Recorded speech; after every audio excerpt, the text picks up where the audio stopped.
Hello, everyone. Welcome to the Newsbrowse News broadcast.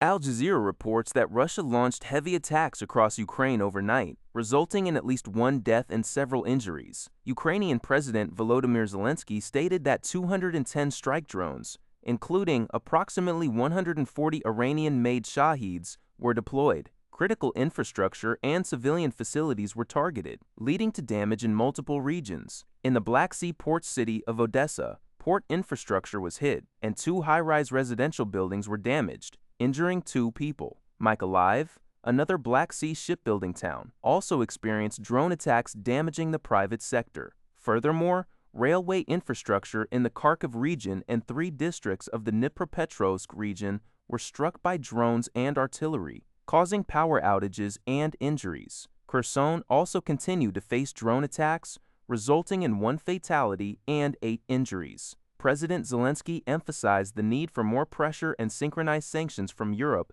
to weaken the aggressor. According to NPR, many Republican lawmakers are continuing to defer to President Donald Trump regarding the war in Iran, allowing a critical May 1 deadline for congressional action to pass without intervention. Under the War Powers Resolution of 1973, Congress was required to declare war or authorize the use of force within 60 days of the start of military hostilities or 90 days with an extension. However, the Trump administration asserts that this deadline is irrelevant because a ceasefire with Iran began in early April, effectively ending hostilities. Senate Majority Leader John Thune has stated there are no plans for a vote on authorization of force. While some Republicans express unease, most remain supportive of Trump's leadership even as public frustration mounts over the conflict and its impact on gas prices. Democrats, however, strongly dispute the administration's interpretation, arguing that military operations are ongoing despite the ceasefire. On Thursday, a bank robbery in Berea, Kentucky, resulted in the fatal shooting of 2 U.S. bank employees. According to NBC News, authorities are actively searching for the suspect, described as a man wearing a gray-white hoodie, gloves, and a mask.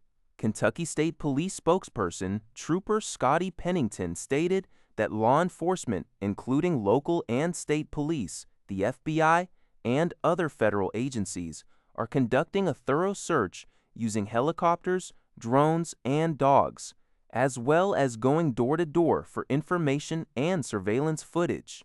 Pennington emphasized the community's loss and vowed to bring the evil person to justice. Residents were advised to be vigilant, keep porch lights on, and phones charged. Area schools were placed on lockdown as a precaution, with students requiring parent pickup. U.S. Bank issued a statement expressing profound sorrow for the tragedy and its commitment to supporting the victims' families and colleagues. Berea is located approximately 36 miles, 58 kilometers, south of Lexington. LBC reports that the Metropolitan Police are considering a ban on pro-Palestine marches following the recent Golders Green attack and the UK's terror threat level being raised to severe. Assistant Commissioner Lawrence Taylor confirmed that all upcoming events nationwide would be reviewed.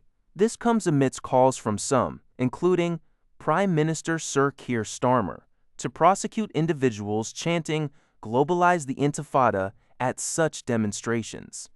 The Stop the War Coalition, planning a major Nakba Day march on May 16th, denies any link between recent attacks and their events.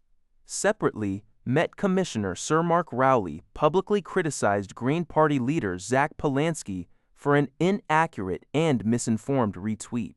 Polanski's post accused officers of violently kicking a tasered, mentally ill man during the Golders Green arrest, a criticism Rowley warned would have a chilling effect on officers. The suspect, Essa Suleiman, 45, a Somali-born British national with a history of mental health issues, was recently discharged from a psychiatric hospital. Hiroshima Governor Mika Yokota emphasized the critical importance of abolishing nuclear weapons during an event held alongside a review conference for the Nuclear Non-Proliferation Treaty (NPT) in New York. Speaking on Tuesday, Governor Yokota asserted that the only sure way to prevent the use of nuclear weapons is their abolition, and called on UN member states to unanimously prioritize the achievement of nuclear disarmament. The event, which focused on discussing the comprehensive impact of nuclear war, was notably co-hosted by the prefectural governments of Hiroshima and Nagasaki, both of which endured the devastating U.S. atomic bombings in August 1945 during the final days of World War II. Members of a UN independent panel of experts established last year to investigate the consequences of nuclear conflict also participated in a panel discussion exploring the effects on human health, climate, and society as a whole. JJ Press. That's all for this video. Thank you for watching. See you in the next video.